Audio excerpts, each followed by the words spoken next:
Thanks all for waking up. Thank you for going to 9. I appreciate that. Yeah, I wouldn't have survived 8:30 myself. Yeah. And we will kick off today by talking about exciting things like the W3C process. And Philippe is here to talk to us about both the living document process as well as an HR time update, right? I don't have much to say about HR time, unfortunately, but I can say things that I don't know for sure. Okay, cool. So let's start off with that. Is HR time? No, with the living standard thing. Yeah, so this is a presentation that I'm going to do Fantasy and I are going to do to the AC meeting on Thursday afternoon.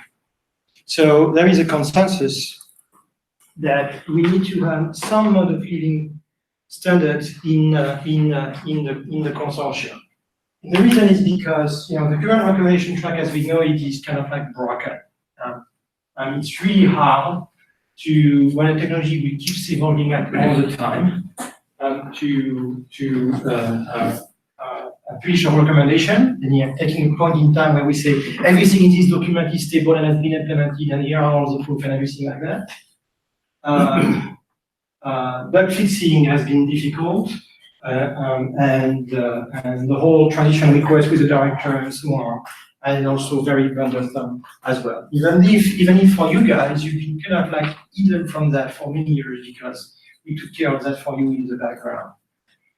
But with HR time, you can see sometimes that it can go haywire.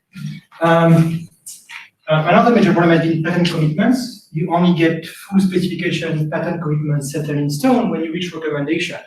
You may have worked for several years on a document, published a lot of documents, and at the end, if you don't publish a recommendation, you're losing all of the patent commitments, and that's completely broken. Another way to talk about registries, you actually do have one registry, which is a working group node, but it hasn't been a kind of pain for you guys.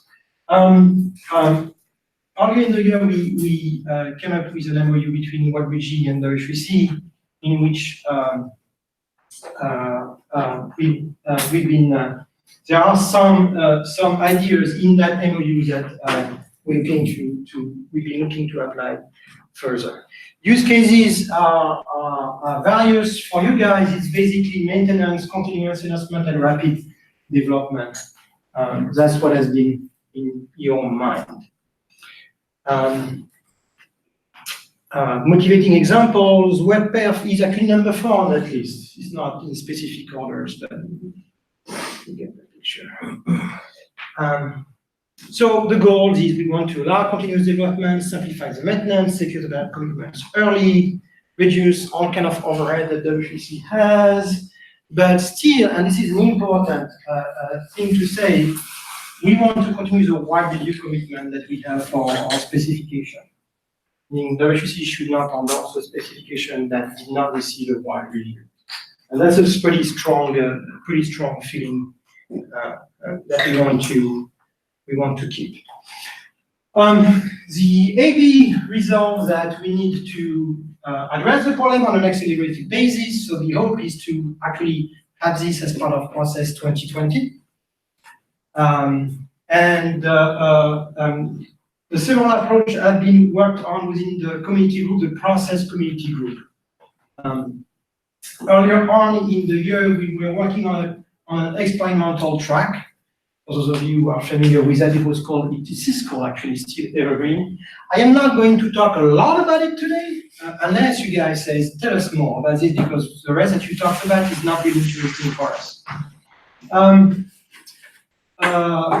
It has the advantage that it avoids changing the current process in all kind of radical aspects, and because some people are scared to do that,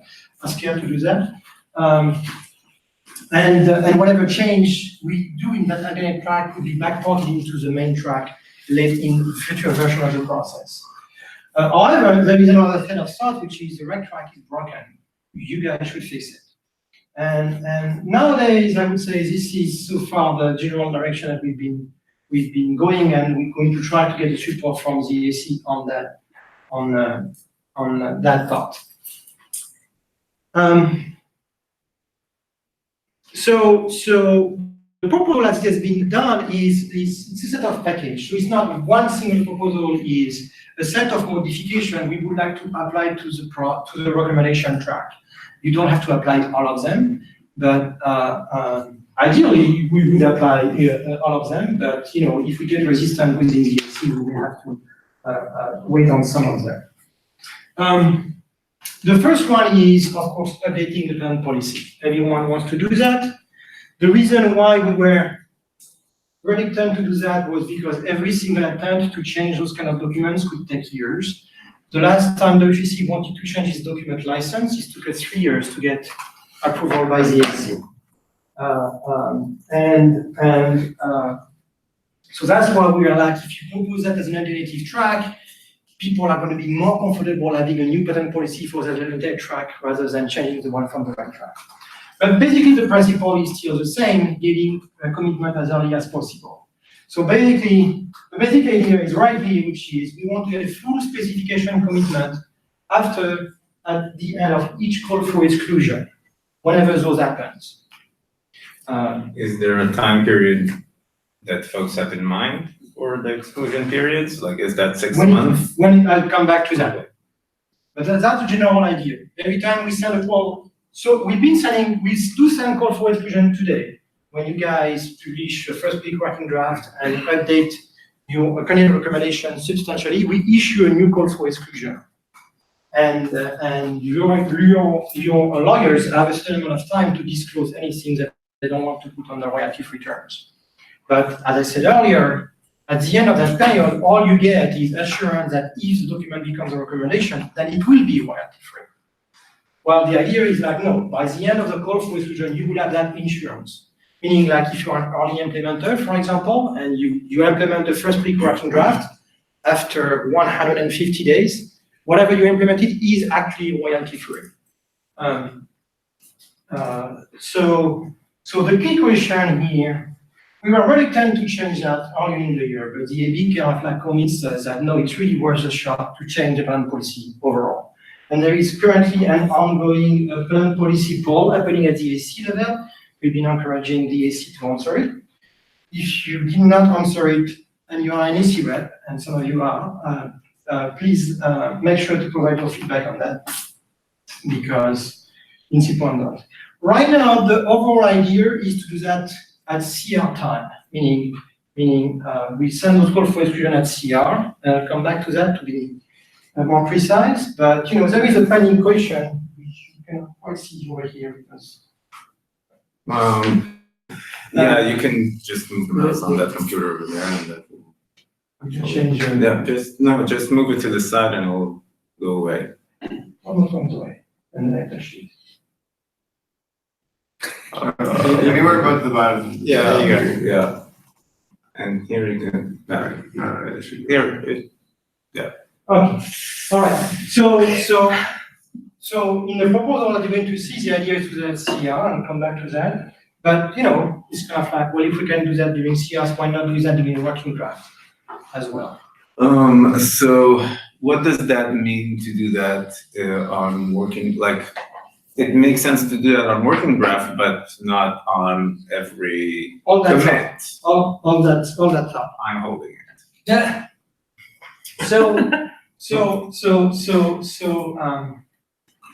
One fix, which is nowadays a lot of working groups want to update. When you make a substantive change to your candidate recommendation, you need to get the director approval. And this proposal is meant to reduce the overhead, meaning like actually we can get the director to automatically approve those approvals if you check all of the proper boxes. And if the horizontal groups also are willing to check the proper boxes as well. Like that. So that will require some tooling, by the way. The idea is the tool will generate that, and everyone checks this checkbox, and that's it, you're done. So everything is fine, which is in general 90% of the cases, if not 95%. The idea is this can be done automatically if we want to. What is more interesting is this one, which comes as under the code name EverTier. It's actually a pretty recent proposal. It's like three weeks old. Fantasy was the one who proposed that in the CG 3 weeks ago. But people have been warming up to it, including myself. So this idea is, right now, when we send a call for exclusion, it's coupled to when you make a substantive change to your CR. Meaning you cannot you cannot update your CR unless you go to the director and you get all of the stamp and everything like that. The idea is to decouple those steps. Basically, to allow working groups to update their CR at will, without any director's approval. And if they want to have review publication, a snapshot, that will basically trigger this call for exclusion, that's when they will get to get this the approval, where they need to demonstrate where are you in your wide review and so on. So it's basically tied to that. Now, when that happens, it's up to the working group. How often they want to trigger the snapshot is up to the working group. Now, if we do put some time limit, it's mainly going to be on the minimum. We don't want working group to do that on every single commit because lawyers will kill us if we do that. So it will probably looking at a 3 to 6 months minimum. Charge us. And yes, and they will charge us. But that's the idea. To answer your question is in the case of a CR, if we decouple the whole transition request with the whole need to update, maintain the specification which is on the website, with when we want to trigger those calls for exclusion, then it becomes easier to say, well, it's actually up to the working group to say we want to publish this and trigger a call for exclusion.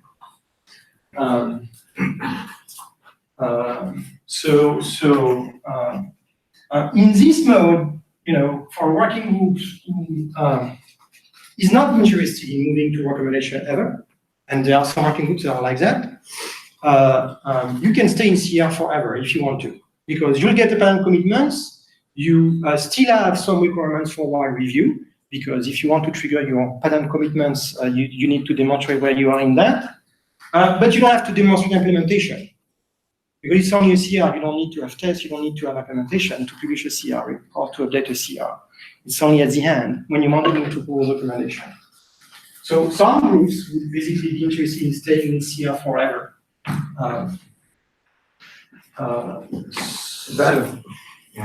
That's what. Now, there are groups who are like saying, no, we actually want, it's important for us to issue recommendation for various reasons. And the problem today is like to update the recommendation, to make a substantive change to recommendation, you have to go back all the way to CR for that, which doesn't make any sense. Just because you have a fixed specification, suddenly it becomes a CR when it was before recommendation. Doesn't make any sense. So this idea is, well, if you need to fix error in an existing recommendation, you make a proposal to do that, you create an errata, and we trigger basically an approval process, which triggers a call for exclusion, triggers the ESC review if they want to, and so you go directly from recommendation to recommendation. You don't go back into the previous stages. There is no, and you get your updated recommendation. So that's the idea of how to modify the current process to address errata on existing recommendation. Even if the errata is we added a new feature. Now, an additional idea is that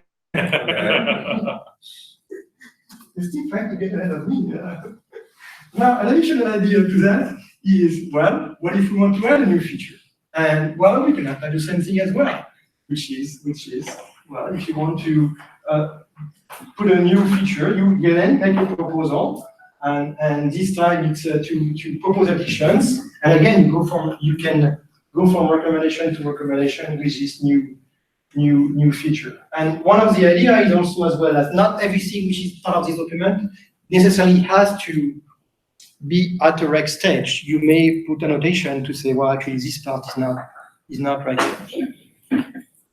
So you would have a recommendation that also contains proposed changes and addition and so on, and they get changed all the time, like that. Now, some groups are going to be interested in that. Some will say we want to stay in CR, so all of this fixing recommendation, not interested.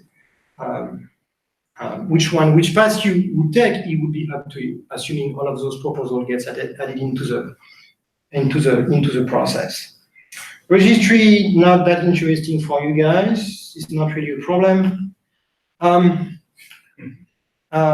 mean, we have a working group note. Until you guys tell me that it's a problem, I'm going to build a working group note. It's good enough.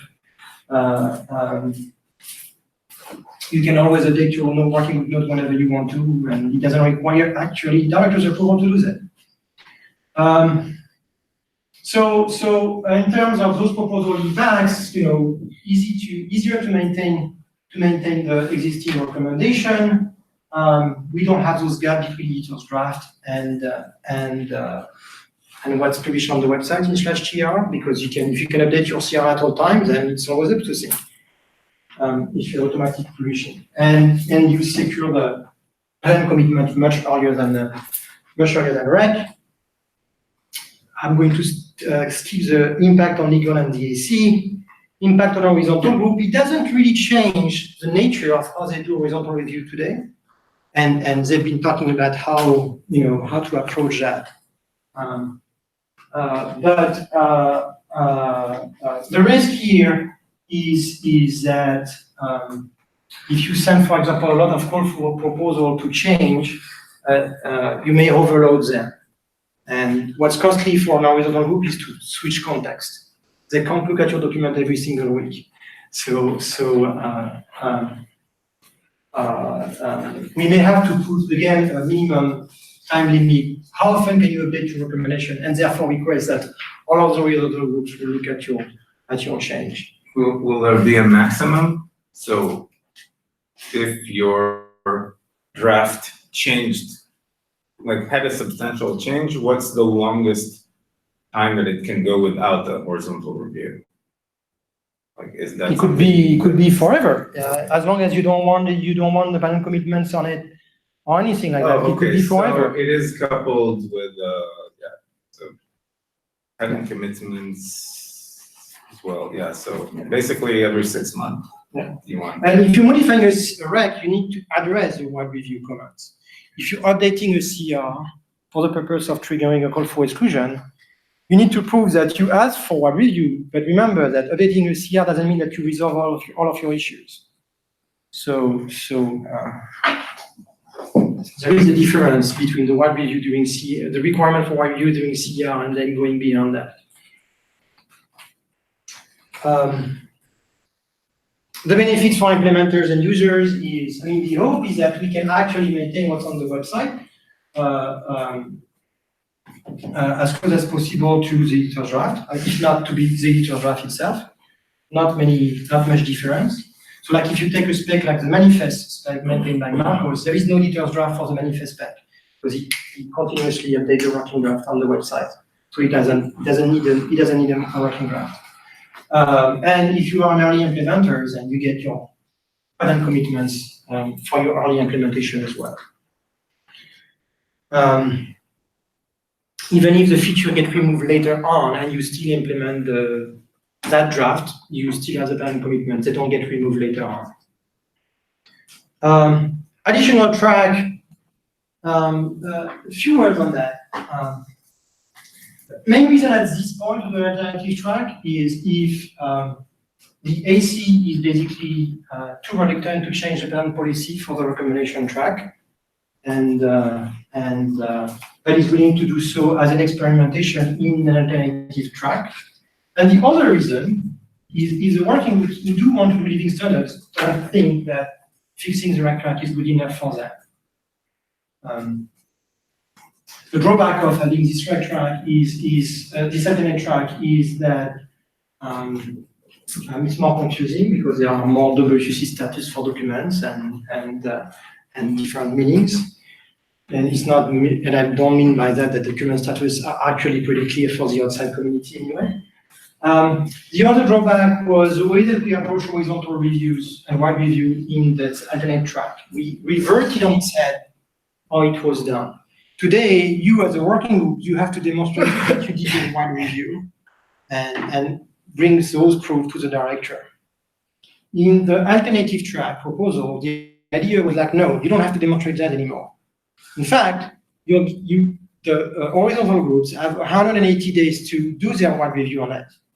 And if they don't raise any issue with those 180 days, then it means that things are probably good. And so, which horizontal groups are a little bit afraid of this, because first it means like, if they have to review every commits, they're like, they don't scale, and they are still afraid of missing stuff. And therefore being told after 180 days, well, too late. You had your chance, you let it pass. Just because, well, for that amount of time, they didn't realize that you guys were updating your leading standard. I'm not going to go through that unless people are interested. In terms of the next step, are we addressing the needs? So is it going to be easier to maintain your existing recommendation, assuming you are interested in doing that? From the point of view of horizontal groups, it's going to increase the number of times they are being pinged in terms of like, can you please review this, can you please review that? So some of that, by the way, can be addressed through tooling. So there was a meeting yesterday afternoon between the horizontal groups to address how they can harmonize a lot more how they do those reviews and what they have the working groups to give them in order to do those reviews as well. So the hope here is kind of like we can avoid creating bottlenecks through toolings. That would help you guys pinging those groups without having to think too much about it, and can help them keeping track of things happening. The one thing here, this thing is when we publish a snapshot for the lawyers to look at, one of the things that they like to see is, so what were the changes? And they like to be able to understand them.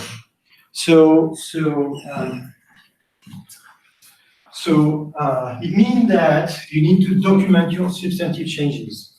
So today there are several ways to do that. One is to just write a change log, which means that you have for 2 or 3 hours, every 6 months, you have to go through your document, figuring out from the diff what changed, and hope that you're going to get something relevant out of that.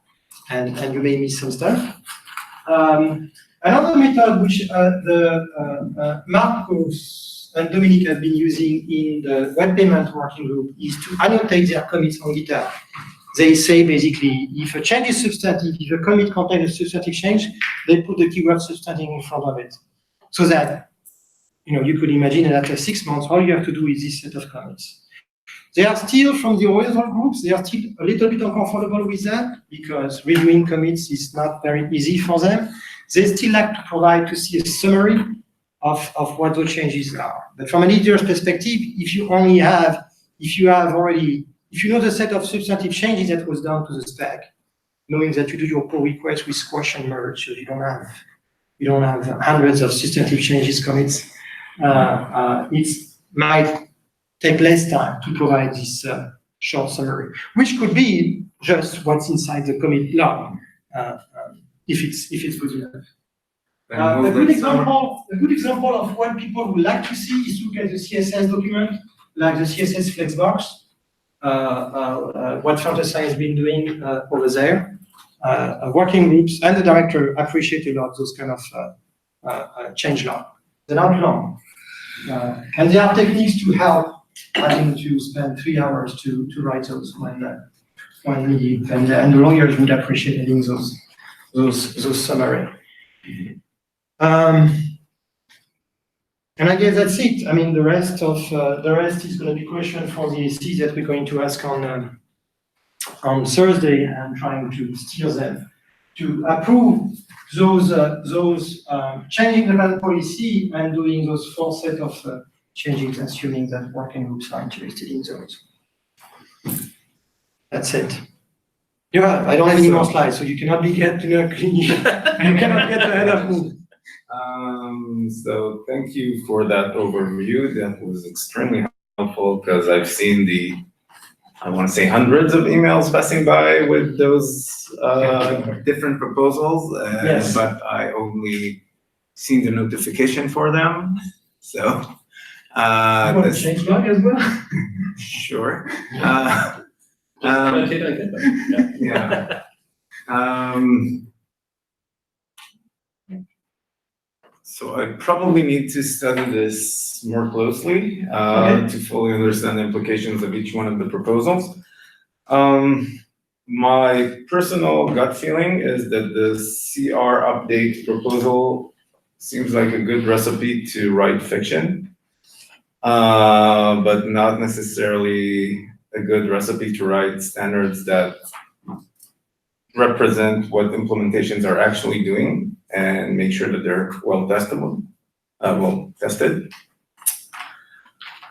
Well, so What's the on that, I mean, one of the policies that this group has, for example, is like you can't merge anything in the spec without a set of tests. Sure. Just because the process doesn't say it doesn't mean that you can't have your own addition to the process in the working group. Sure, but it also means that there's no forcing function for implementations to actually pass those tests. Which we kind of have today with the. I'm a little bit baffled because when I talk to implementers and they tell, because the only forcing function today is to move to propose recommendation, you need to have those test results for at least 2 implementation. You know, in general, they're like, recommendation, not that interested. I agree, but it's still a symbolic forcing function that enables the chairs to pester people into and guild them into your own companies into. yeah. So effectively, we're able to use the patent policy as the lack of patent commitments as a lever to come on, let's get a couple implementations. So the way I'm hearing that is like you don't want to send a call for exclusion until you have at least 2 implementation. That's a little bit problematic because it means that you don't have any commitments before you implement. I agree. This is why I said that I need to give it some thought, because yes, that is indeed problematic. Because the goal here is to write specs with, open patent commitments. So that's the goal. There's a secondary goal that we all have, which is to make an interoperable web, right? Which is not the goal of the W3, sorry. The goal of the specifications is to enable that to be done. But the W3C itself is not created to have implementers build their products to be interoperable. It's to write and create the tests. Like I never talked about testing and interoperability before. Right. So I spent my time for the first day. is the core question you're getting at is hey, without, I guess for me, we can do that as chairs regardless of the process. That's about culture and Yes. business spaces. I don't think the rec process needs it to be included as a portion. I mean, you want to prevent this from getting too far ahead of the implementation with strange ideas that no one really. Yeah.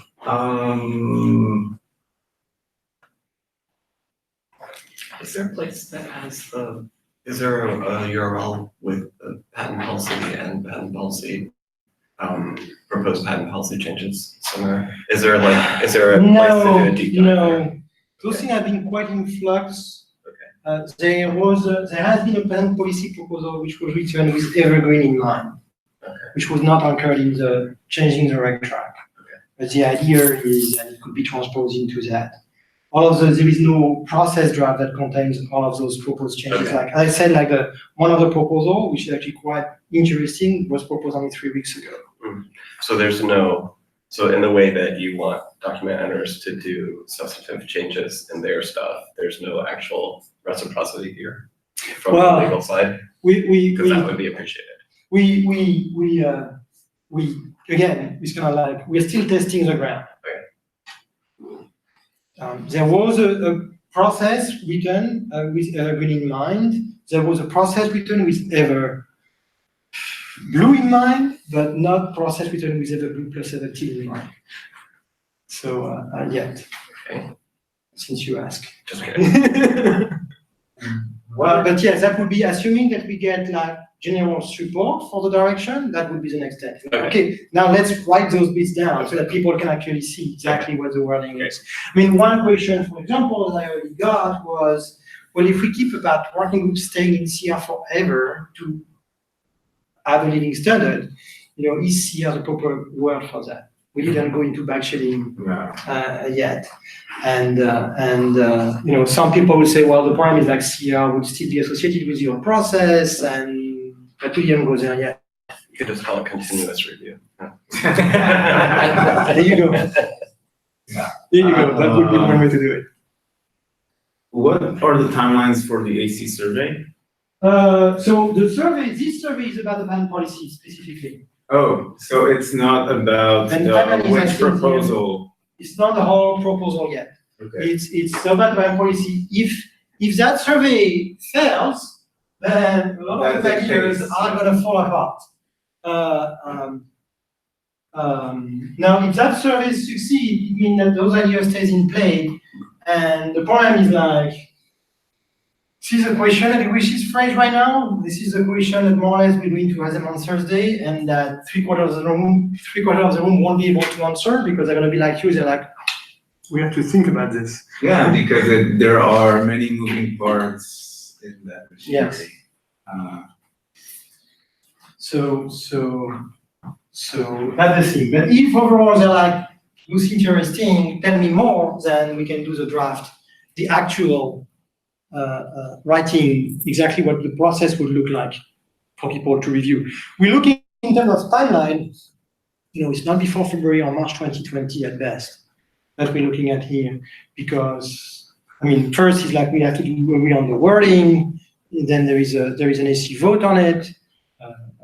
First there is an AB, the advisory board has to agree first, and then there is a tooling that needs to be put in place for that. Okay, Like so for the AC to answer the question of which process improvement we should adopt, that would be a question for the AC meeting in the spring? No, that question will be put to them before the AC meeting. Okay. It will be done through a survey prior to that. Okay.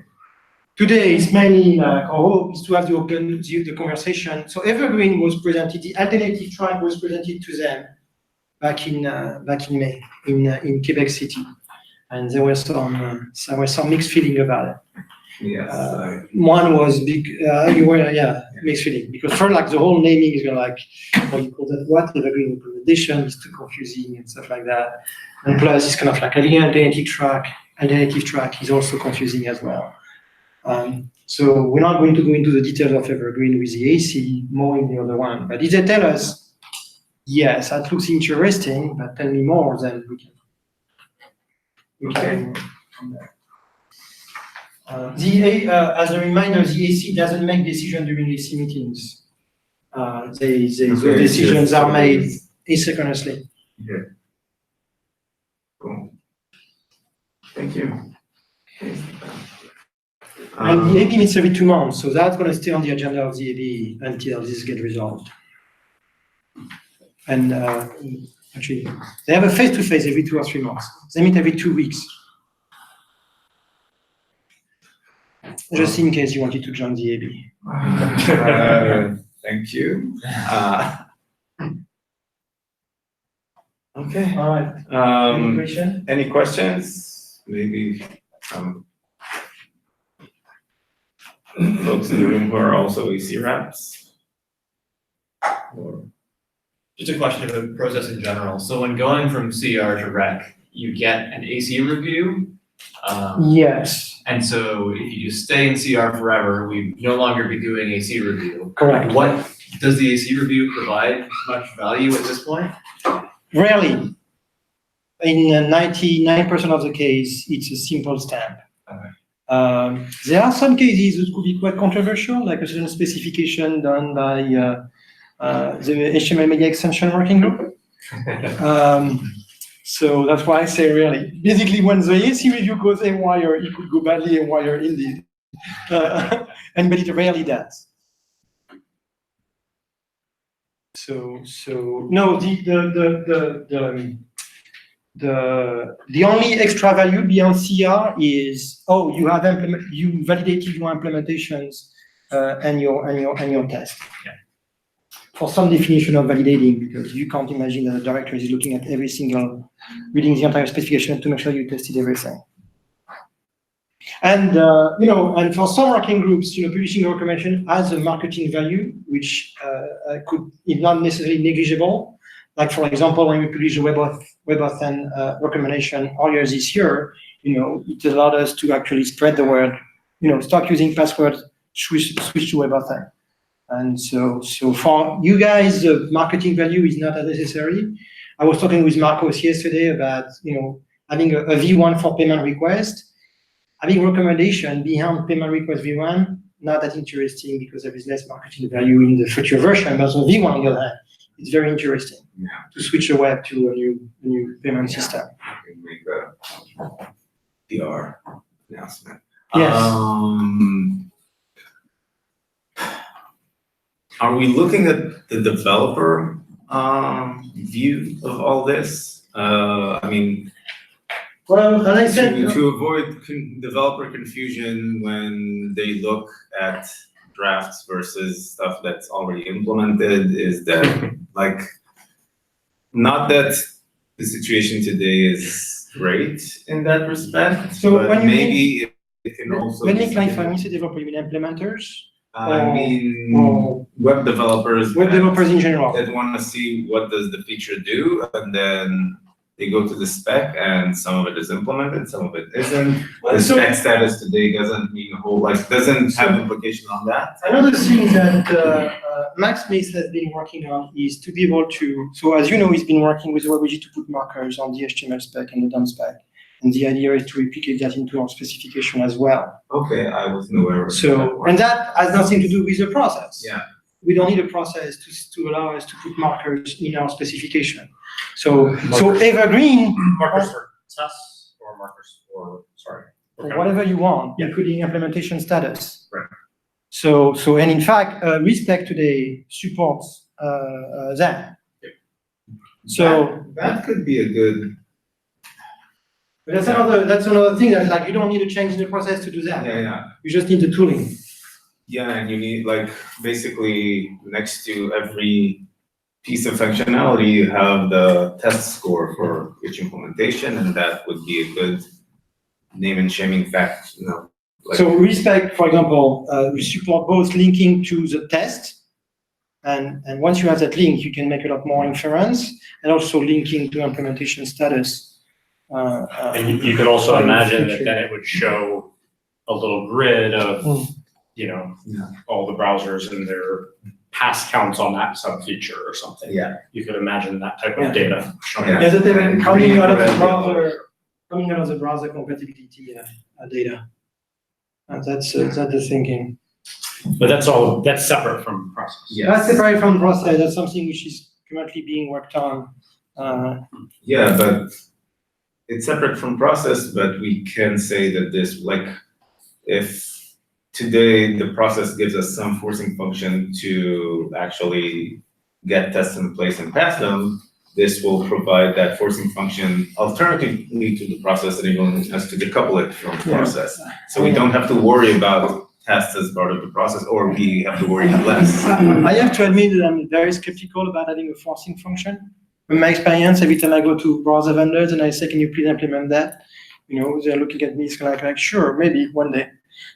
Because a spec isn't a forcing function, it's usage by web developers in the actual wild that is a forcing function. Yeah, so this will actually be. No, the forcing function is more like, when you issue a recommendation, which has a higher marketing value. And then we have to answer the questions, so does this browser implement that or not? It's always embarrassing when you're not implementing it. So that's, but to me, asking the process to concept is not going to be the right tool for that.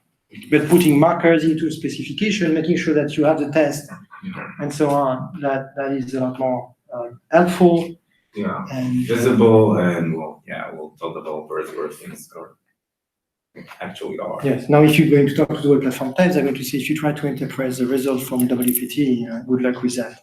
Why? Because a result of a test doesn't tell you what the test does. It could be a test for testing the same value 100 times. So you get 100 on a Sure. but it doesn't mean Sure, it's it's gameable, but Yeah. the assumption here is we're not trying to, like, so that, the tests need to be meaningful, sure.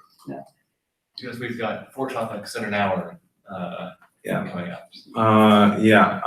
So let's, Now you have to disappear in 14 minutes. Sorry, I'm going to talk about these things to the web app security working group. Okay, so I think we're good on that front. Okay. If there aren't any more burning questions. You asked me for But HR HR time. time update. HR time, so what I can see on the record is that the director did not make a decision. There is a call later today with the director about this after the AC meeting this afternoon. Okay. And so I'm hoping that decision is going to be made. I think I've been seeing that for the past 2 or 3 months. But we're getting closer and closer every single hour. Okay. A call this afternoon. Yes. Okay. So, okay. So, yeah. So we will hear more after this afternoon, maybe. Yes, that's what I can say on the record. Okay. Can you summarize like in a 2 sentence what's The status of HR time? like why there needs to be a director involved? Because the privacy interest group is unhappy with high resolution time. Okay. So even though they did not formally raise a formal objection, they've been basically pretty clear that they were unhappy with the high resolution time. Right. They want to change something that was done 7 years ago. Yeah, so they open issues on the stack, which basically proposing a very specific way to resolve their concern, which none of us thought was a good idea. User pumps for permission to get access to high Yes. resolution time. Permissions. So we said no, and here we are. I see. Thank you. Good to know. If you have a solution, please say so, because I don't see anyone has a solution yet on that. That's part of the problem. Okay. Thank you, Philippe. And with that, Nick? Yeah. Shall we talk about resource timing visibility? Or, I would say performance timeline visibility, but Yes, it's gonna be, yes. Agreed. Going to try to share.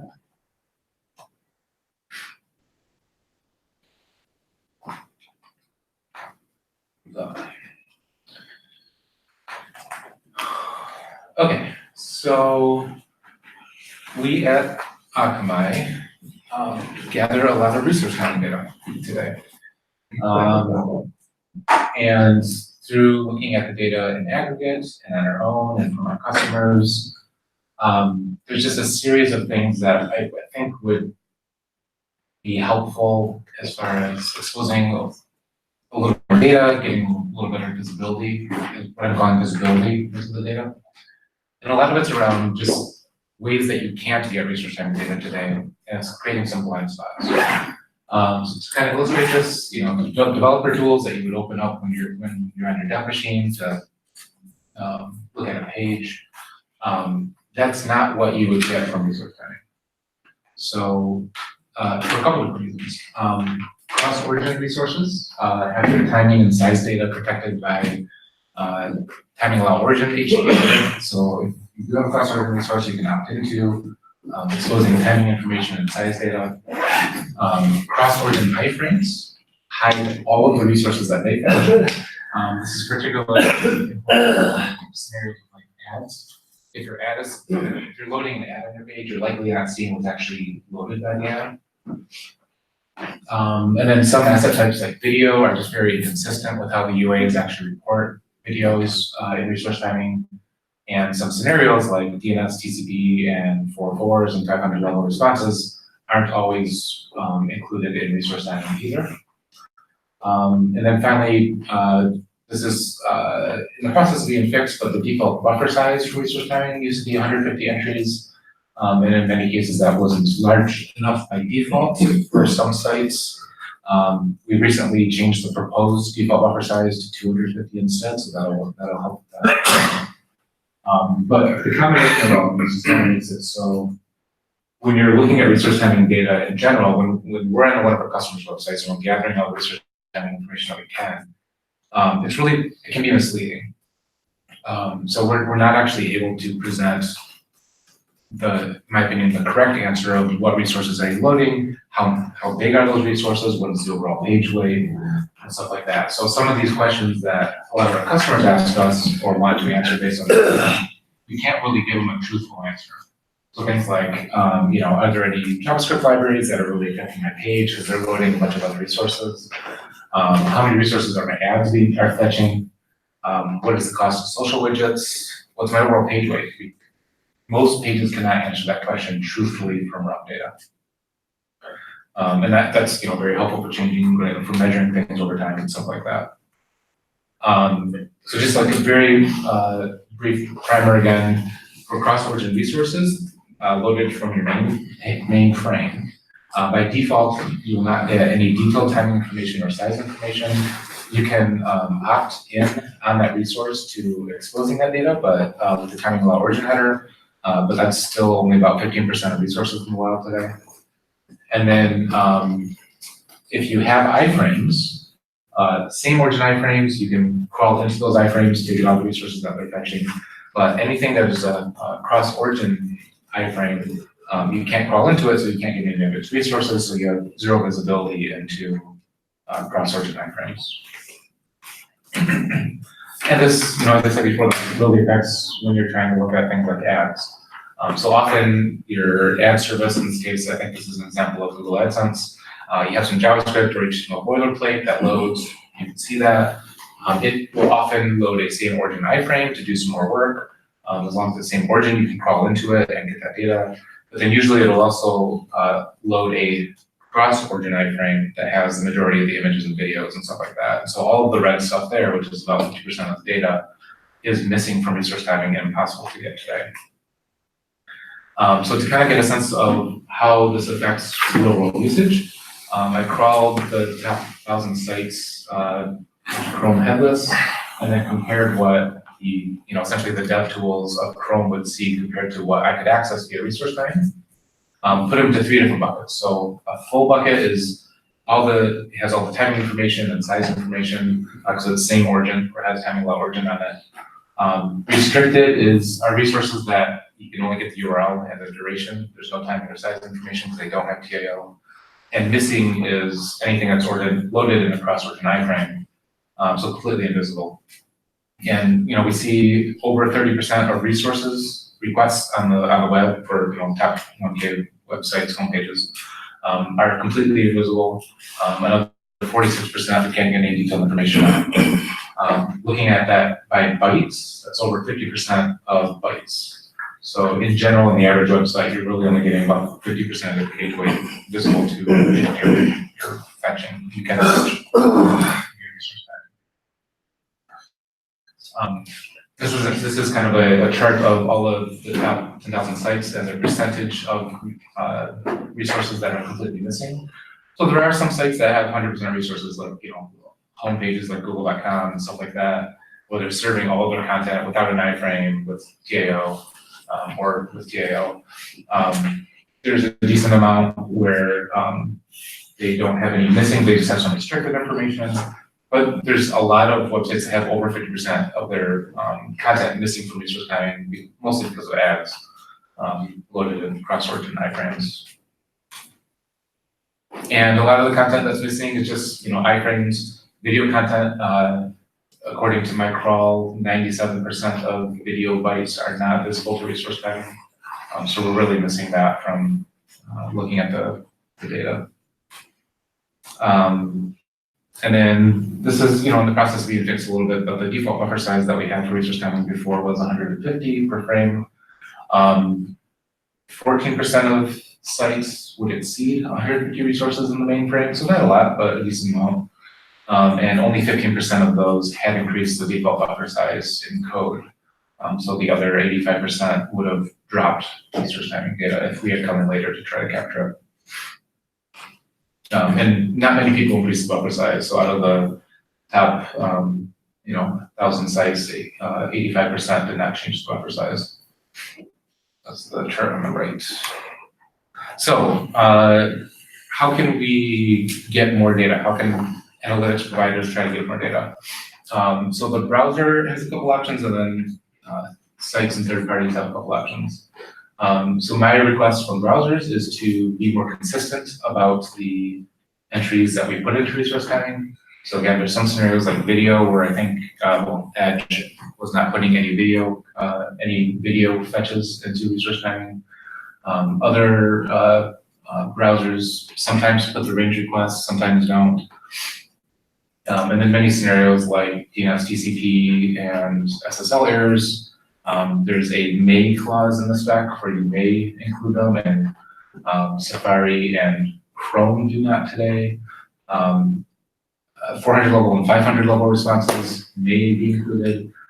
Chrome just fixed that, but Safari does not. So, yeah, just comment on that because I fixed it like on the fly here. It's not, so aborts are a may. No one is talking about like error codes as aborts. And I just want to be clear, the reason for the language in the spec is because browsers did not have consistent limitations. We chose to write the spec to allow for that. I don't think anybody thinks we should all be different. Yeah. It's a matter that we haven't yet driven to. I'm actually surprised, is Safari also not Does not include any aborts or 400 level or 500 level responses. I am surprised by that, and Alex, we should talk about that offline. No, I tested this 6 months ago, so they may have changed. Okay. And there are bugs open at the time that did not Okay. make progress. So, yeah, thank you. Well, one thought on the previous slide, you said only 15% of sites had increased the buffer. Yeah. Is that of sites that use resource padding? Or of sites? Of the top 1,000 license sites when I crawled the whole page. Do you have any idea what fraction of those use resource padding? As far as like them querying the resource padding, Well, or touching resource padding, because a site that doesn't touch resource padding obviously isn't going to increase the buffer size, so it's. I did not. I could really. We can increase the default buffer size, and I know that Chrome has increased it from 150 to 250. I think Edge was at like 1,000 or something by default. I'm honestly not sure where Firefox and Safari are on that. And Safari is missing the sizing information for all resource padding, and like you haven't implemented What, like the total transfer size? decoded, encoded, and transfer size. I didn't know if that was. I think that there was a possible security issue with the encoded transfer size. Okay. But that was like including like all the TCP or the TCP packets before TLS has done decoding things. Okay. And we've discussed this before and basically came to the conclusion, if you take TLS out of the picture, that's still valuable data that we then, I don't think, have a reason not to expose. Okay. Right. It'd be very helpful for a lot of our customers to hear it, so. And then sites and third parties can help with this as well. We've had the timing about origin header out there. It's only used in about 15% of resources. I know there is a proposal to make cores, which I KO a subset of cores. I think we're actually going to discuss that later maybe, so we don't need to go into that a lot right now, but I think the proposal is basically if you have cores and they're fetching it in the right mode, it would act as a TIO indicator. And that would increase the number of resources from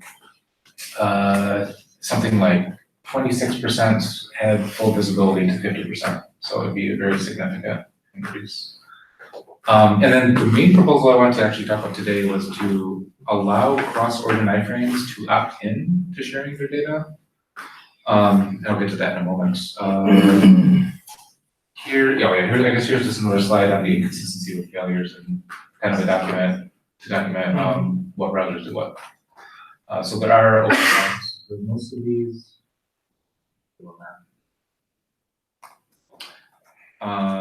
So here's my proposal is allowing cross-origin HTML documents to opt into sharing their resource timing data and maybe more, maybe user timing and other things that we care about. And the ideal case here would be for something like an ad provider to put that on their ad so they can expose all the resources that they end up actually fetching within the iframe. Do we have a sense of whether or not ad providers would be okay with that from a privacy perspective? I guess I haven't talked personally to a lot. I've been working with a middleman ad provider people, and they seem very interested in doing this. But that's one network that we're talking to. So I don't know. I guess I have two questions about this. So would this be giving third-party iframes the ability to expose just their first-party requests? Or are you also proposing their third-party requests to be exposed? The proposal would be anybody in that chain that has, so like if they had a cross-origin request, that cross-origin would also have to opt in for it to bubble all the way up to the top.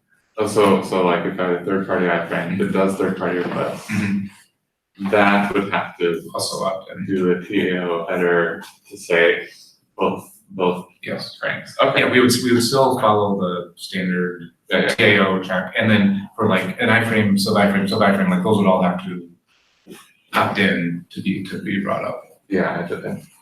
Sounds good. I just wanted to make sure that nobody accidentally has their stuff exposed because they're in an iframe. Right. So a couple questions about how we might do this. How would the site opt in?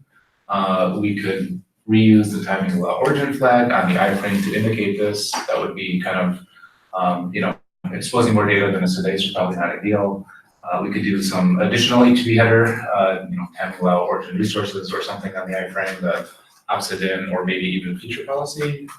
Not entirely sure on what the best way to do that there, or the most secure way of doing it. I came from the point of view of wanting to just get resource timing primarily, but it would certainly be nice to also be able to get user timing, anything else basically in the performance observer. And the third question would be how you would actually get this data. My current thought, so those are kind of three different ways. I was thinking you might be able to do it, but the current thought would be to use the performance observer with the proposed bubbles flag. The bubbles flag is a proposal as well, where you can just register performance observer on the top level document, and then every sub-document and child sub-document, grandchild sub-document that generated the same events that were accessible would deliver just to the top level. It just makes this performance observer easier, and that way you don't have to register performance observer for all subframes and child subframes and grandchild subframes to get all of the data. And this would then kind of obey the access level that you have, and whatever iframe, cross-origin iframes opted in, they would also be included in that bubbles stuff. And Longcast kind of does this today as well.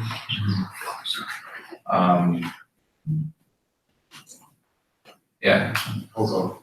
For the second question about what content, do we have any examples where people, from a security or privacy perspective, would be willing to surface resource timing, but would not be willing to surface other performance entry types? I haven't heard that. I have heard cases where people did want to surface user timing specifically. ad networks on their micro stages of doing various things. Right. My intuition is that exposing everything probably makes the most sense.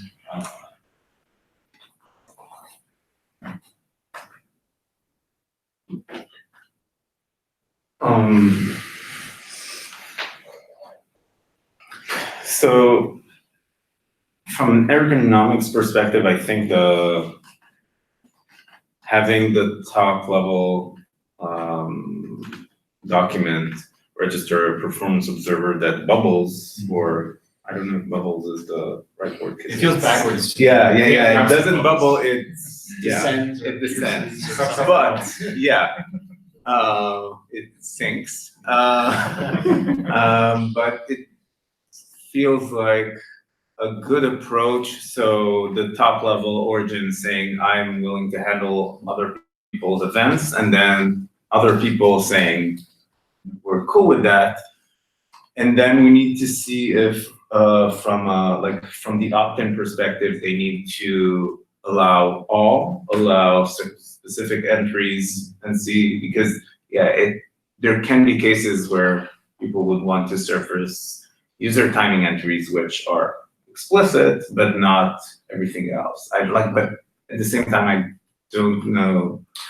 Like if you have concrete examples of people that are actually willing to put in that opt-in, it would be great to get feedback from them on what that opt-in should support. Yeah, and I can share examples of people that want to share this information, but I have companies that only wants to share.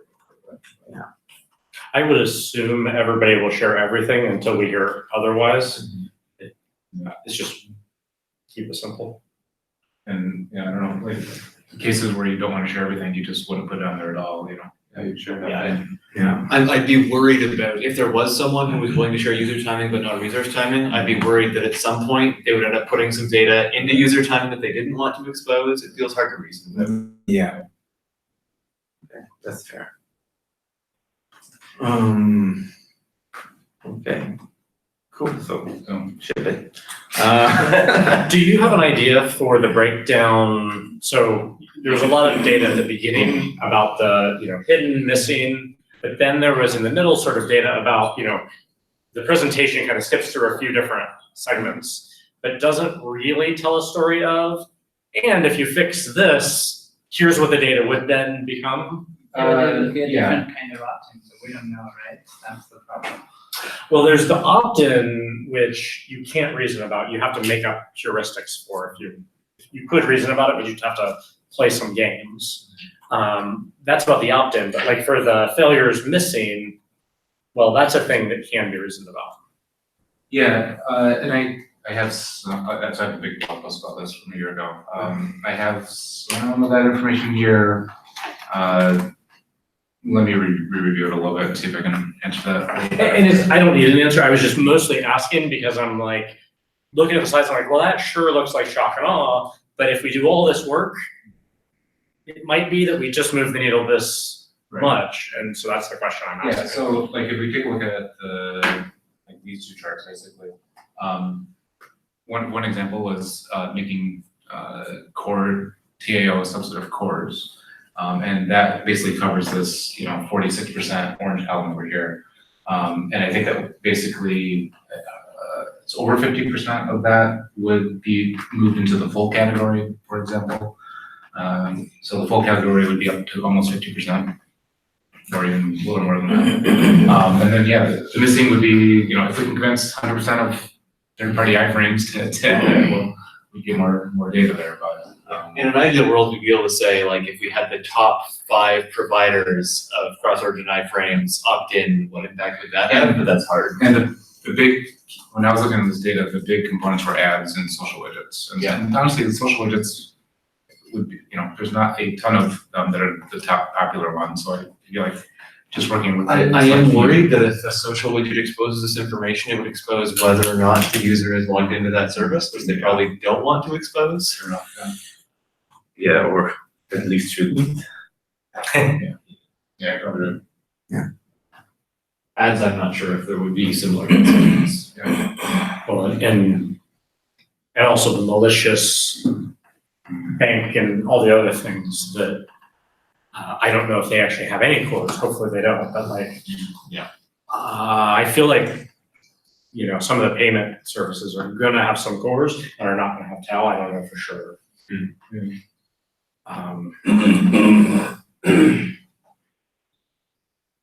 Yeah, anyway, there are open issues for almost all these things in GitHub right now, but not a lot of movement on them, so kind of why I want to just highlight it a little bit more today. Are there any other assets besides video that are not consistently reported? Any other media assets? I Where's would video? assume that audio is very similar. I would assume. Probably, yeah. I don't know that I captured any audio for whatever reason in this. There's a lot of iframes within iframes that I found, and a lot of that was like cookie synchronization type stuff. You said pixels too. Yeah, pixels, yeah. Because they're often in just the crossword in it, right?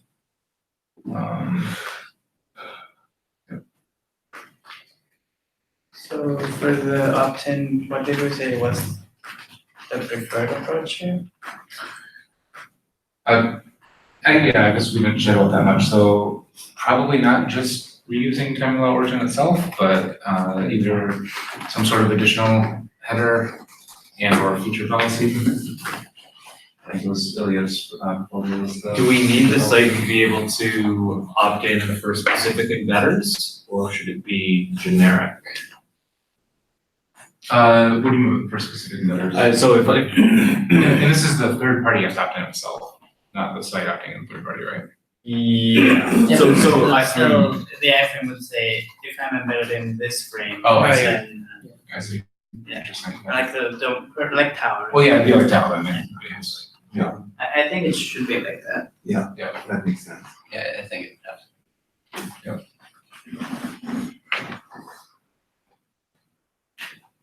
And I don't know if feature policy would have that flexibility or. certainly, Yeah. I think it does, or will. Yeah, I don't know if it has star though, like to say. I think even at this point associate basically arbitrary data with feature policy opt-ins, so you could describe something to feature policy. I guess my only concern about that would be just the developer economics of it, of like telling them header for one and feature policy for the other. More funky, but. Yeah, I also don't know if that's. Yeah, because. Feature policies, like inheritance model doesn't really apply here. Yeah, that's true. I think some timing allow origin something header seems less promising to me. We Yeah, can go with a good name. timing a lot, like, yeah, And frame timing a lot, like, no. And there- Whatever. And there are sub iframe owners that are ready to expose. So I guess we could do an origin trial and see how it goes. Yeah. It's tough because you need both the embeddee and the embedder to opt in to get any notion of whether or not this is useful. Like you need the embedder to use bubbles and the embeddee to opt in. And getting both of those to line up with an origin trial seems kind of unlikely. Yeah, it's already hard with one origin as it is. Yeah. Yeah, we wouldn't be able to get into this without all the support, which nobody else, right? It would be great to see some more, to chat with some more potential partners. Yeah, I think that's the key, because you need the business case. At least I can't speak for anybody else implementing whatever they want, but my take is you really do need to see that it's going to move the needle, because this entire feature is predicated on people want to share this data at the top level. So we have two partners right now. One of them is just an origin that is serving HTML from a different origin that they own. So they own both, but they just, so right now we're just experimenting with post messaging off the frame just to get the data out of it. So they would probably want this. And the other one is a ad visibility network that ends up serving ads and doing a bunch of stuff too. They basically want to do that same thing. So that actually supports, I have multiple origins, but want you to get data from all of them case supports we need it restricted or host. Because they don't wanna expose that data to anyone, they just wanna expose it to themselves.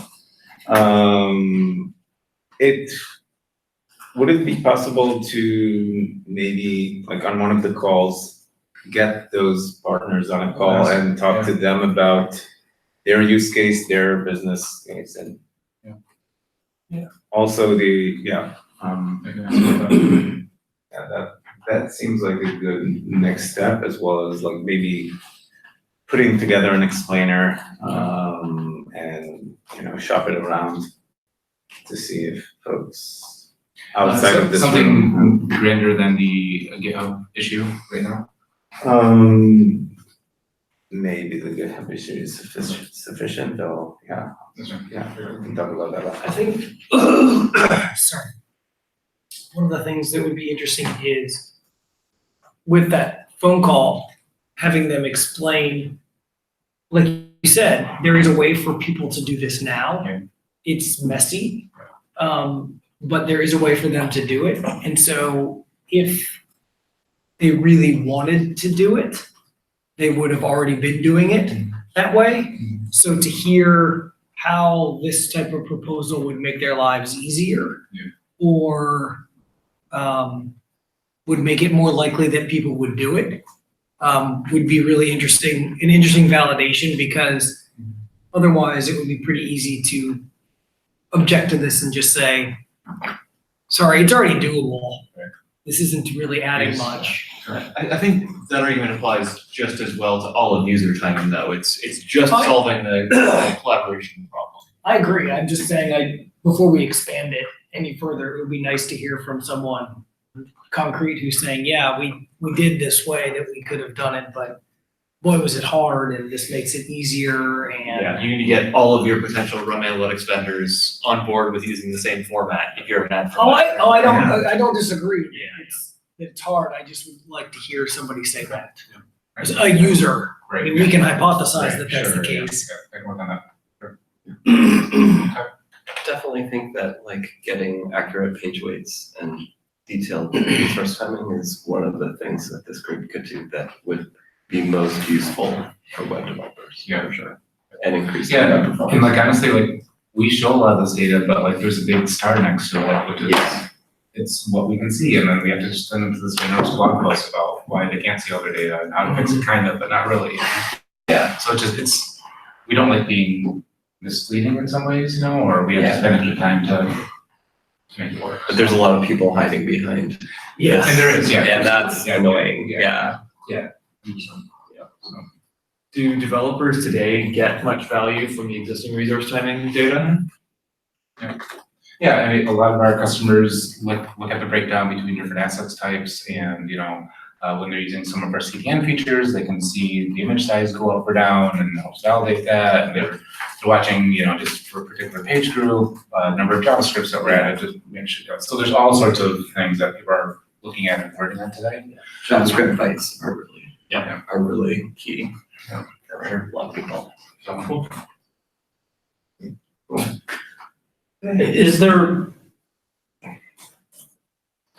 Are there other, so that's about measuring, right? And I guess what I wonder is, anytime you're including third-party content, you're making yourself, you're giving up your control, right? If it's in an iframe, less so. Depending on the browser. Sure. Well, so the proposal is you should be able to see the things in the cross-origin iframes. But the choice to include third-party content in a web page is a choice to include third-party. Anyway, I'm more skeptical, let's say, of the need, even though I understand the want, is I guess the way I would put it.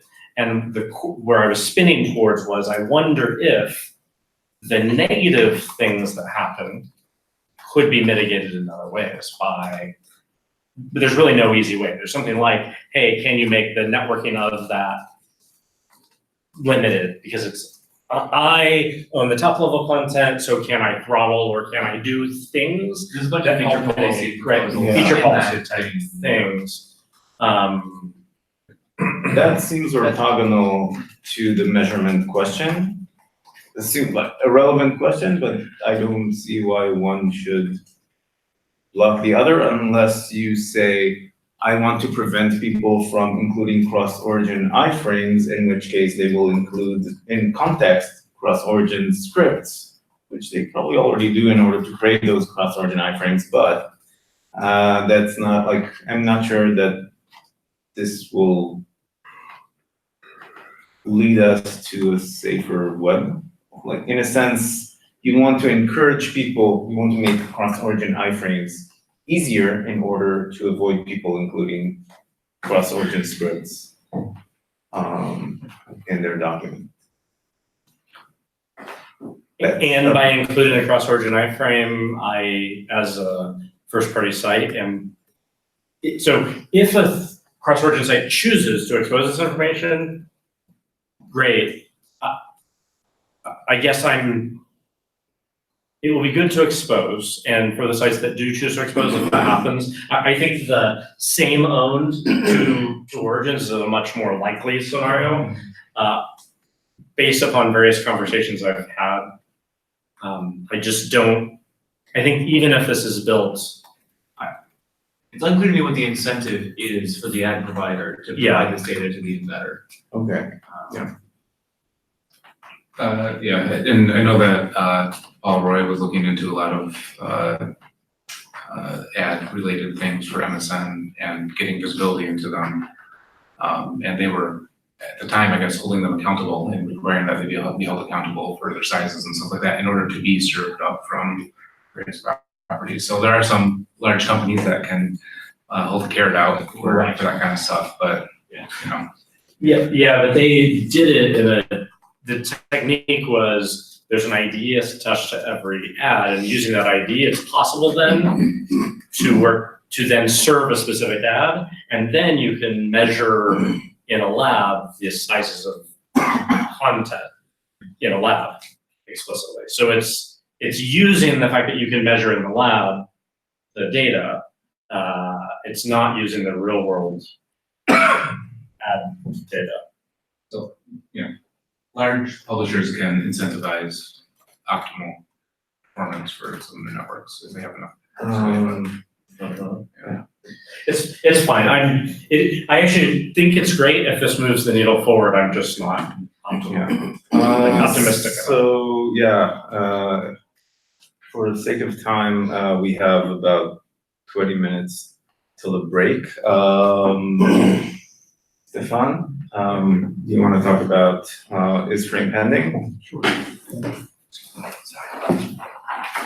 And yeah, and I think next steps would be to bring in those partners to call and see, to better understand their side of things.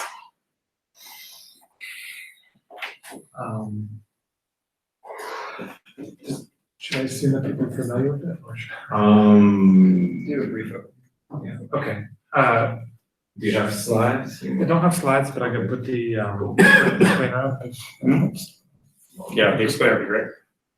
Okay, would you like to invite me?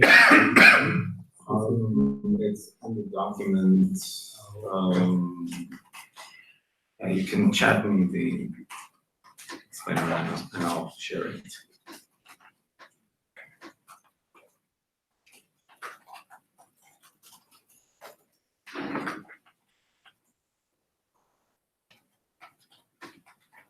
Or I can just search on it.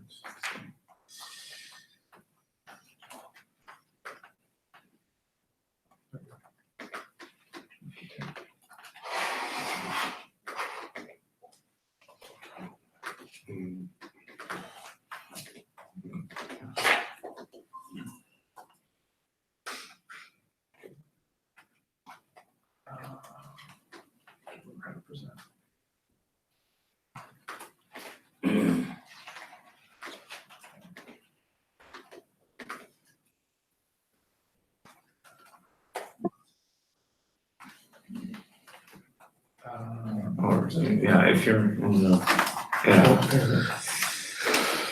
sure.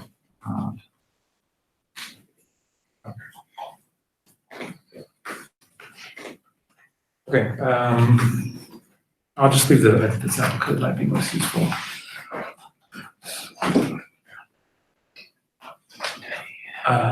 Is that two?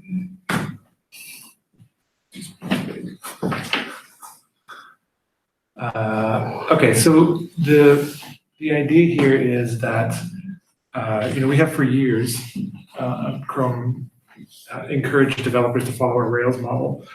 And one of the pillars of the Rails model is that you have to work around the rendering loop.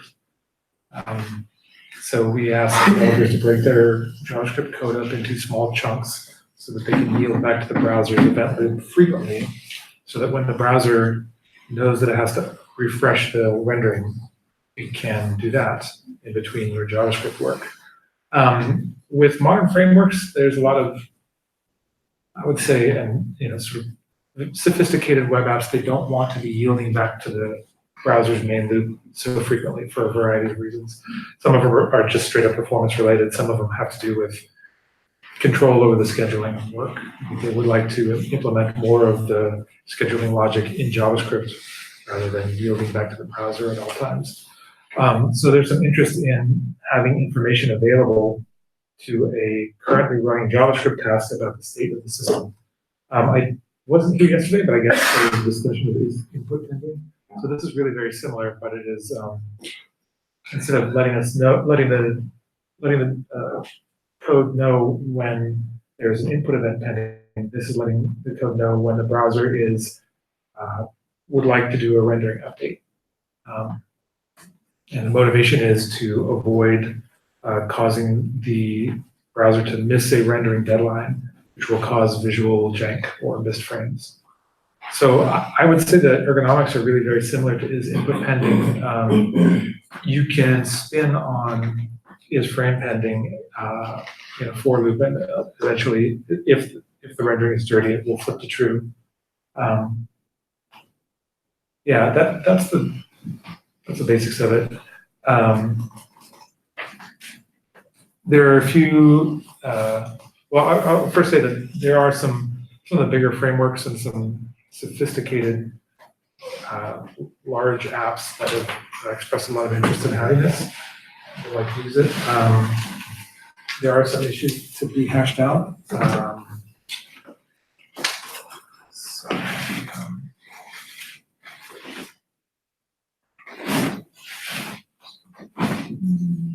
Okay, so the one is just like isInputPending, this API will violate run to completion semantics for JavaScript in the sense that you will see the JavaScript environment change in some way, even though you haven't done anything to change it. This is similar to performance.now or a few other things. It is timing related, and it's not clear whether this is acceptable or not. I would say, isInputPending has the same issue, so probably we ought to decide for this class of APIs whether we're willing to tolerate this violation of run to completion, whether we want to change the spec or change the run to completion description. Can you expand on? So, should I explain run to completion? I think. Yes. Okay. So, I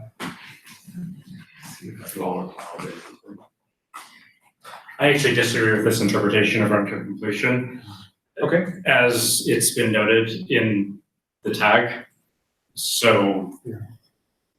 I actually, old JavaScript that chooses to implement run a little bit, then come back and run a little bit more later would effectively be anything based on time. Running for time would effectively invalidate that. Well, I mean, all of animations, there's just a lot of. Except we're very careful with animations. Like if you do have a threaded animation, we just give you stale values, kind of for this reason. So in that case, we've opted not to violate the run to completion thing as written, right? So if I'm in a for loop and I'm reading the position of a thing that's animating back and forth on a separate thread, we just, at least in Chrome, we will just give you the same value repeatedly despite the fact that it's moving. Sure. And so in that We'll case, snap its position at the beginning. Exactly. Sure. so in that case, we're not violating the completion thing. Yeah, so that's one, anyway, So, I mean, I think there's, yeah, so I would say, to me, the difference there is that we're not looking at the DOM whatsoever with this API, whereas with animations, we are, looking at the DOM. Yes. So that's probably, that's probably a significant distinction. I'm not enough of an expert on this, in this field to say so. But again, since we already have things like performance.now, I would say at least there's a crack in the door, right? In my mind, it's very different for a property access than a function call. Like saying A equals A should always return true, Yeah. but saying a function call to The like. performance.now equals performance.now, and if you made it an attribute, Yeah, that seems, It's not an attribute. right. The fact that it's a method call makes it feel much more reasonable to me I see, that yeah, call to method A equals call to method A could be false. I think Tim's right in that a lot of this is about developer expectations, so like, from my understanding, one of the main principles behind RDC is to prevent like unexpected behavior for the actual end user developer. Okay. And I feel like if you're going to use one of these APIs, it's a very deliberate choice by likely a local station. I'm not feeling, but is there anybody who actually feels this is a problem that could be blocking? Okay, I don't want to spend time on it. It seemed like there was some, even with the taggery, like towards the end, it seemed like folks were generally fine with stuff. Okay. Especially like, I don't know if you saw D-Baron's comment on like their implementation thing for Yeah, isFramePending, right. but like, You seem to know. yeah, it seems like everybody's like, pushing out that it's okay. So the second issue is interoperability, because of course, this is highly dependent on browser implementation. None of this is spec, except to the extent that we say that when we're running the main event loop, if the browser has a rendering opportunity without further exploitation, then the browser will update the rendering. So that's the language that I use that language in this spec proposal. But as far as when this actually flips from false to true, is highly implementation dependent, and it's not entirely clear to me what would be testable. And one way to test this is to in JavaScript check that isFramePending is false, and then do a style modification, and then basically do an infinite loop, and eventually the flag should flip to true.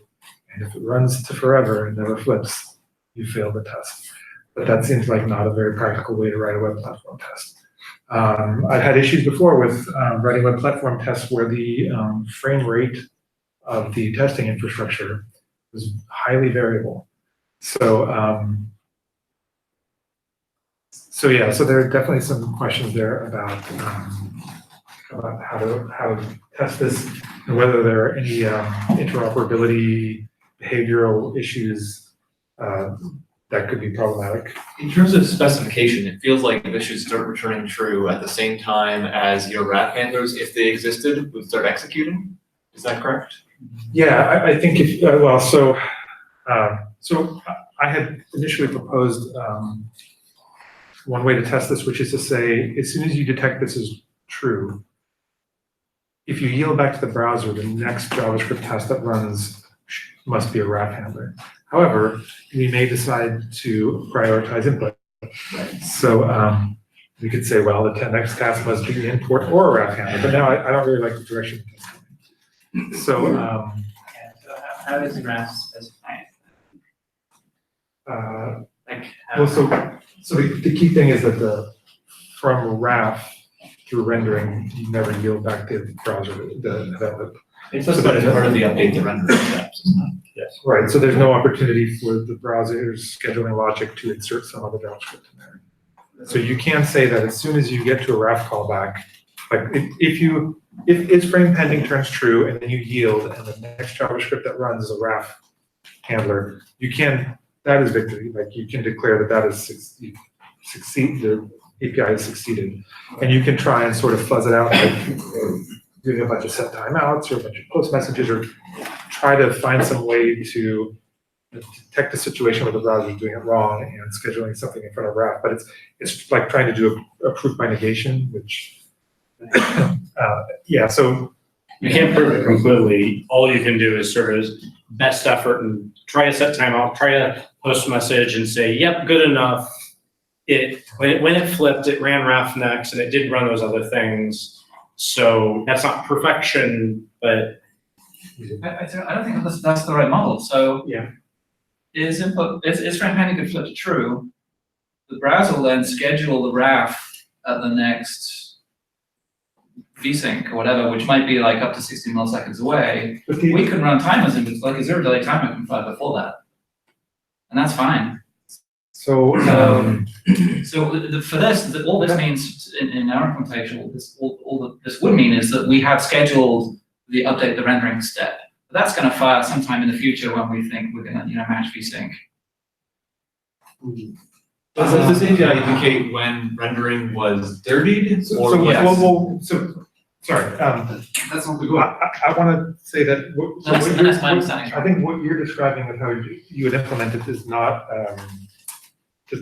queued to the spec proposal. Okay. So the spec proposal is saying that the next time the browser runs through the event loop, there is a rendering opportunity. And I can actually go to that part of the spec, and the spec is very specific that if there is a rendering opportunity, then it's going to do the rendering immediately in that cycle. I thought the spec allowed you to move rendering opportunities around. Okay, so here's you don't want to do a render like 5 milliseconds after the last render, right? Because that's just wasted. Okay, so let's just maybe this needs updating, but let's at least refer to the current spec. So this is one trip through the event loop, right? And we're gonna do microtasks. And basically, when we get to number 10, we collect all docs and we say if there are browsing contexts that, I'm sorry.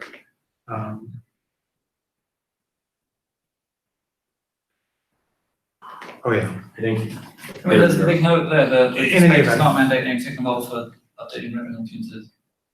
It mandates that if there is a rendering opportunity, you must run through these rendering steps on this trip to the event loop. That's what it says. That's a criminal math. That's just wasted work. I think it's about what we consider to be a rendering opportunity. Right. I think there's a note that says there's only a rendering opportunity if we have an opportunity to actually produce a frame, right? I mean, this implies that you would fire your RAF callbacks at like irregular intervals based on. I mean, you only have there's a note there, I think, that says like there is no rendering opportunity between successive vsyncs effectively. The rendering opportunity is reflective of the refresh rate. So like when you schedule, whenever your implementation schedules the next rendering update, that's not the rendering opportunity. The rendering opportunity is when that scheduled task actually is going to run. That may be more problematic to. So you've got vsync, right? Yeah. JavaScript's running, and it could be it runs 1 millisecond past the vsync. Now the question is, there's two choices of implementation here, right? One is that the next event loop chooses to run RAF, and then runs the render steps, and then does not run the next vsync's over here, and doesn't run another render step until after that next vsync. The other option is keep running the event loop until you have one that aligns with the vsync. Right. But my gut says what's happening is probably the vsync here injected something into the, I don't really know your implementation, sorry. So essentially what we'll do is it's just as soon as somebody dirties the rendering, we will then start listening to vsync if we're not already. And when the vsync fires, sort of, not when vsync fires, but on a periodic thing, we will then get a callback, and from that callback, we will run update the rendering steps. Because if you didn't do that, you would, let's say you've had vsync, you've done some work, and then you're like running timers or something, and you dirty the rendering. If you then do the update rendering right away, it means that the page is rendering like an animation step with a timestamp that's maybe only a few milliseconds from the previous render. And if that's the thing you display, it means your animation steps will be all like, you get a lot of jitter, you won't get even the 60 millisecond intervals. So you really do want them on where. I don't think we're in disagreement here. I think, Yeah. so, it's when the this API should not flip when the dirty event happens. It Okay. should flip when the vsync signal comes in, because that's, But then it's not useful because the point of this API is to know how much time you have before. no, the point of this API is, so I'll go back to the pseudocode. Just one point, I don't think it's actually when the vsync happens, it's when the RAF would be scheduled. So in Chrome, like we try to trigger RAF somewhat before the vsync actually occurs, such that we can produce a Okay, frame but before. I think what you're describing is that, when the vsync signal comes in, you say, is there actually rendering work to be done? Right. And then if there is, you schedule the rendering steps at the next opportunity. Yeah. Okay, so that seems like it is will work. It seems like it's the same idea, and it's when the vsync signal comes in is when this would flip. It says, hey, JavaScript, hey, person who wants to yield to rendering, get out of the way so it can schedule. Yeah, and So the hypothetical I want to propose is, suppose that we have a main loop in JavaScript, okay? Yeah. And the main loop is just running through atomic tasks. And what the main loop would like to do is continue running fairly small atomic tasks until that vsync signal comes in and there is rendering work to do. And then it's going to check is frame pending, and it's going to yield it, because it doesn't want to delay the display. Okay. And then it's going to reschedule itself to resume after the rendering steps are. That's the idea. So actually, this doesn't change the state of the world while you're running script. As long as that vsync signal is coming in. Well, so the vsync is setting state that's set off the main thread. Right, but so in the Chromium implementation, we are immediately making that bit of state available to our main thread, so that the return value of the API will flip while you're in a for loop in JavaScript. Okay, it's pretty gross. I don't like that. I'm not gonna. I think on iOS that vsync signal really comes in through IPC, and that'll probably be handled on the main thread through a run source. So we could do that off the main thread, I guess, but that would be somewhat weird. Does it not? Okay, so I don't know what to say. I mean, for us, it comes in on an IPC, which is received on the composer thread, and then there is a thread lock, and we set a bit of state. That's it. So this actually gives the script less warning than it would if it was really just the dirty step. It's really, I'm going to produce a frame really soon. Yeah, right. Yeah, that's the idea. Is that's the purpose of this. It's not to detect whether the page is dirty. It's to detect when the browser is saying, like, we have a hardware deadline, and we just got the signal. You should really yield and give us the opportunity to do our browser work now. I think the use cases make that clear too. Like most of the use cases here would be sort of continuously producing frames, right? Yeah, I mean, I don't know why you would care about this if you weren't continuously. So if you're continuously producing frames, knowing when you became dirty is not that useful. You're basically always dirty. You're basically always dirty. That's right. And you can do a RAF loop to make sure that you're always generating frames, but you still don't know when that vsync signal is going to come in. And again, this isn't trying to be predictive in any way. It's not trying to tell you when that vsync signal is going to come in. It's just telling you it has come in, and if you're preparing to do some long-running JavaScript tasks, maybe you want to postpone that task.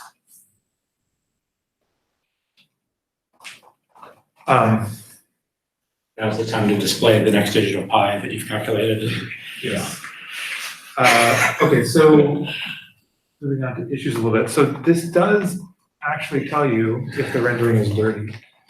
That we won't schedule. I mean, we won't flip this if we don't have any rendering work to do.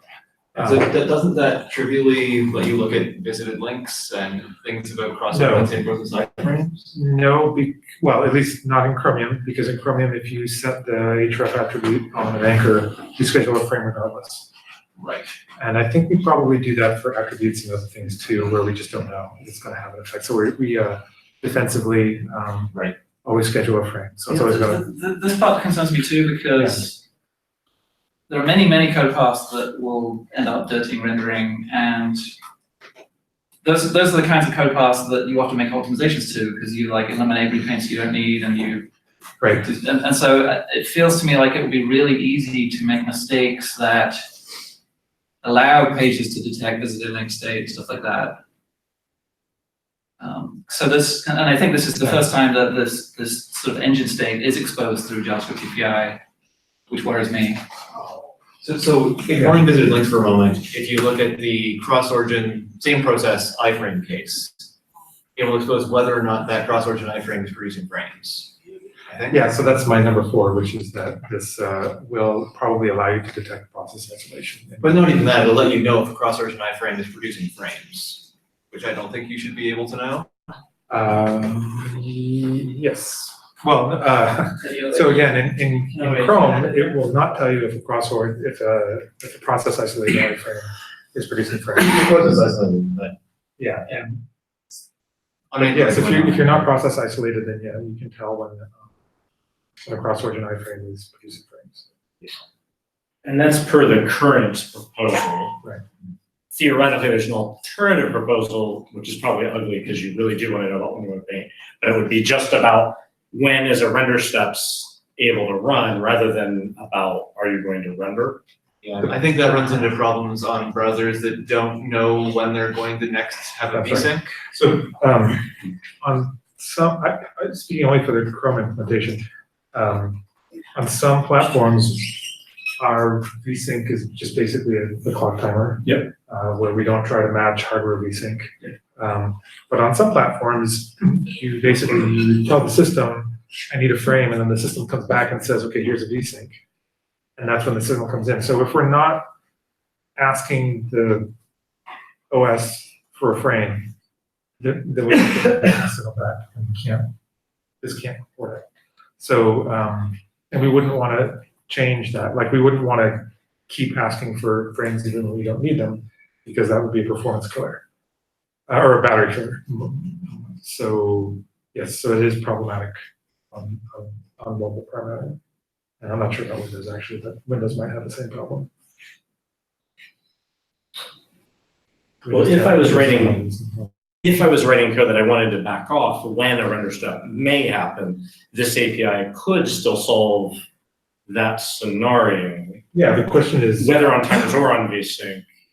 But the question at hand is there a problem with exposing this information? Okay. Yeah, sure. Sorry, I was jumping to it. There's a problem, and a solution.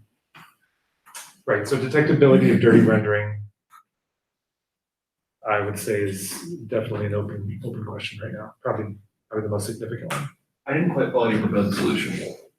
So if detecting dirty rendering and process isolation is a problem, rather than actually paying attention to the step, so it's going to be not the thing that starts render steps, because request animation frame callbacks will run whether or not there is actually going to be rendering after the render steps run. The thing is, if I'm thinking of a good example, I don't know.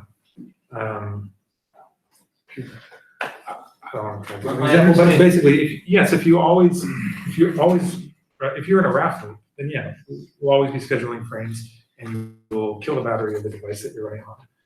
But the question is, if you're not running in a RAF loop, then we are going to reveal that something besides a request animation frame caused the frame to be scheduled. Or we pretend that a frame was scheduled. But then you feel every 16 milliseconds, which kind of. No, but the problem is that if you're not truly requesting frames from the system, you will get skew, and the skew will increase really fast. you know, 5 seconds can completely cause that number to be your bogus timer to be completely wrong. And then it's like worse than useless. It's giving you bad information. Yeah, I'm not sure I buy the argument that firing, and if you actually could predict when system vsync was taking place, I'm not sure that firing every frame would actually be a bad thing, even if we aren't producing frames, because the primary use case here is when we are continuously producing frames. Speaking only for Android, I can say that it is definitely a problem. So what if? Because once you tell Android I need a frame, then Android has to produce a system frame as well. No, but it's not saying produce a frame, it's saying just lie, say isFramePending says true, even though you're not going to ask for a frame for security. I agree the timer skew is a problem, but I think if it wasn't for timer skew, I feel like that would be fine, despite the fact that it does trigger once every 16 milliseconds, despite whether you're dirty or not. And the reason for that is that the use case here is for animations, so they should be producing frames. However, I think it's important to focus on the case here where we are not continuously animating. So the problematic case here is when we're not producing frames and we want to spoof to the API that we are producing frames. So not producing frames means we would really like to allow any extra cores or to not be spinning and not trying to give you phony timers and things like that. Yeah, the question is, if we do just make up when we think the frame would have taken place, would that be sufficient? All right, so here's the problematic scenario. The problematic scenario is that the page has been static for a long time. And then out of the blue, something dirty style, and then immediately starts asking is frame pending. That's, I think, an important scenario, and in that one, we can't, unless we've been pumping phony frames for the entire time that the page was idle, there's no way we can report. But by pumping phony frames, we just mean keeping track of the time delta since the last time we produced a frame, right? So again, I don't think it's gonna be good enough for us to run internal timers. I think that for a system like Android, the clock skew would be too great, and we have to actually get the system signal. We have to. The worst getting the case system here, signal. the worst product of timer skew would be either I guess we could let you run a maximum of 16 milliseconds longer than you should have, or we could tell you there's a frame pending when there isn't. Yeah, and which is exactly, so what's the usefulness of this API if it can't even? I feel like the vast majority of these use cases, though, the first frame isn't really what matters. It's being able to then continuously animate once the first frame is taking place. Should we write a big caveat into the API saying that if you haven't been continuously producing frames, this will be unreliable for a minimum of 1 frame? Or I think a better sense of what the use cases are would help us understand how big an issue that is. Well, my intuition would actually be that the first frame not working probably wouldn't matter much for the majority of use cases, but I could definitely be very wrong. As long as it is possible to specify this with precision, and sure. And as long as I was okay with people using it. Would the spoofing be easier if querying this API would schedule a render that comes up? Similar to request animation frame? Yeah. Because then you could return false until that thing fires. But I think there are some cases, so for example, if you are doing some numeric, like a lot of numeric computation, and you're looking for an opportunity to run 100 milliseconds of script, you'll never get one. That's true. So this one of the potential use cases for this is just that, like you're looking for a time when basically you want something similar to request out and callback, which hasn't really worked out the way that we have wanted. But you want to, like, if you can tell that isFramePending hasn't happened for 16 milliseconds or 30 milliseconds, you may decide that's a good time to run my 100 milliseconds of uninterruptible script. So you really want the dirty detection? I think That's use case. I don't know. I think you have to understand this a little better, but I think it would be, my sense is that it would be a significant defeat if this API causes us to schedule frames or to even schedule, bogus frames. I have to think about it more. So the people you're starting to actually want to use this, do want to use it to try to schedule uninterruptible long JavaScript, because I had always imagined this as chunkable, continuable JavaScript, where the algorithm could, of 100 milliseconds could be chunked into 10 millisecond bits and then resumed. Okay, the interested parties are here, so, I don't wanna speak to them. I should ask them, like, And another thing is for that kind of use case, isn't pending better? I mean, it's different, right? It's ridiculous. Sure. I mean, it's similar, but it's different in that, so this input pending might say, if you're about to go, if you're in Google Maps and you're about to render a big tile, but you just got an input event, which is gonna do it now, take you a different part of the map and do not start rendering that tile, right? That's what is input pending will potentially give you. Whereas this frame pending is more, I guess it really is more useful for the continuously animated phase. That's probably the primary use case, where you're not worried that, it's not that you're worried that an input event preempt the work that you're about to do. It's more like, you don't want it to change frames, that's all. You probably have content that you're ready to display, and you want to make sure that the browser has an opportunity to put the pixels up before you go off and do your next bit of work. Well, related to that, I think it might be nice to allow scheduler writers to write more future-proof code by merging the two and say, like, give me, is there a reason to yield? If so, which one? Now there are only two. In the future, there might be 3 or 4. My hesitation with that is that it leaves the implementation squishy, and so it's hard to write a good web platform test for that, and to verify conformance if you leave it up to the browser to decide. There's like 1, 2, 3, or 4 things that could You could have options. Yeah, is something pending? I want to listen to input. And then you test input. I want to listen to frames. You test frames. I want to listen to everything, and you test the mix. But then, what if what if you really are interested in input events, but not, or what if you're interested in them all, but then once you get a result back saying yes, you should yield, then you're going to say, well, why should I yield? So you got like an enum saying, yeah. This is just sugar, though, right? This is just syntactic sugar.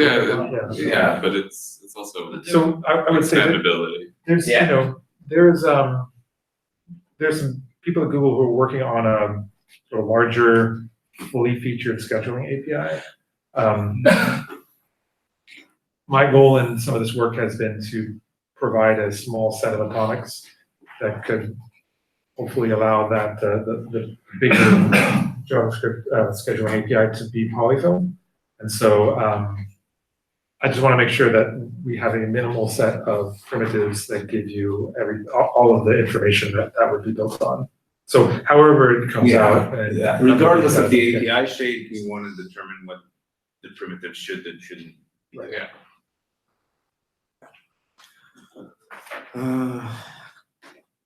Okay, so it seems like the biggest thing to figure out is whether detectability of dirty rendering is actually a problem, and whether we can spoof this, whether everybody's willing to spoof this in some way to mask this problem.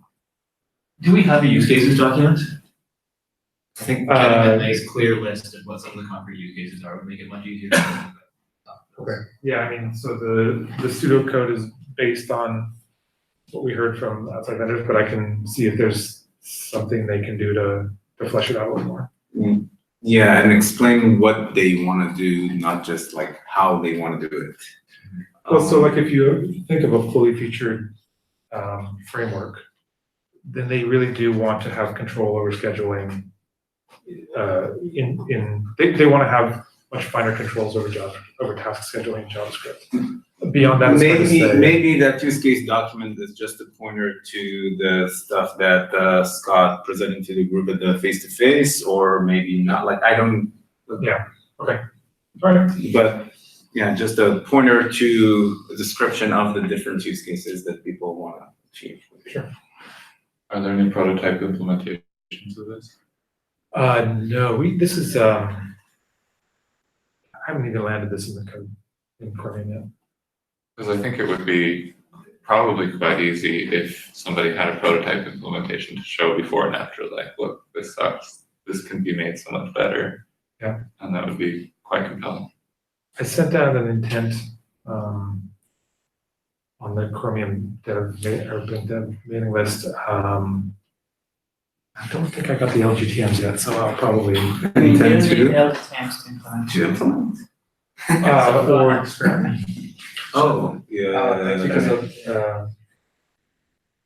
well, I can, you know, I'll explain it behind a flag and then let some people try it out. Yeah, if you have like implementation would be the first step. Anyway, let's Yeah, talk okay. about this offline, but yeah, with that, we are 15 minutes late and we could take a break, even though like the break just finished, but there's probably still coffee. Timings are always off. We can take a 15-minute break and reconvene at 11:15. There are cookies downstairs. Stay your ground. Thanks so much. Is this basically for the same use cases that Shruti and Scott have already presented? Yeah, Is it mostly React and Google Maps? Yeah. To consumers? There's one or two other frameworks that have. I know that Angular, Vue, and Ember are the other frameworks. No, it's actually neither of those. Okay, so there's another framework. I don't remember what they're, I don't remember the, Okay, that hasn't yet started.